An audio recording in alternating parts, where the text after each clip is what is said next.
Well, under that legislation, university staff and employees would be banned from striking. College students would be required to take certain American history courses. There would also be a ban on bias in class. Columbus Bureau reporter Morgan Trow has been covering the controversial legislation, and tonight she tells us another bill has been proposed to help give certain political ideology a greater voice.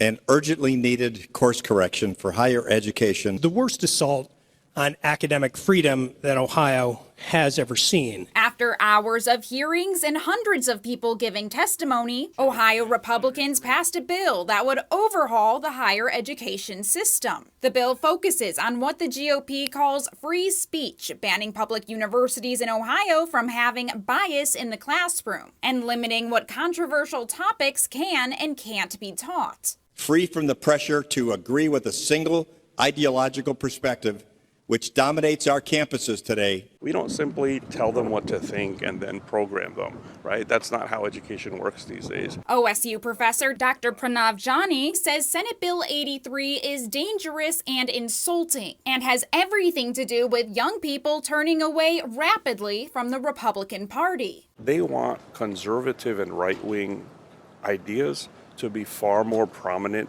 in the lives of young people than they are. But State Rep Josh Williams says conservatives feel discriminated against on campus. This is why he is in support of this bill and Senate Bill 117, which would create learning centers on OSU and the University of Toledo campuses, meant to specifically target intellectual diversity. If you had an opposing view, you would just call that individual a fascist, a Nazi, as a way of quashing their speech and making their comments and their positions irrelevant. This could be seen as a safe space on campus for conservatives. It will not only be a safe space for conservatives, but a safe space for individuals who see themselves as not conservative or liberal, but on college campuses to learn. But some advocates are calling out the irony in Senate Bill 83 and 117, limiting free speech for educators if they're seen as too liberal, but creating new spaces for conservatives. It's exactly the kind of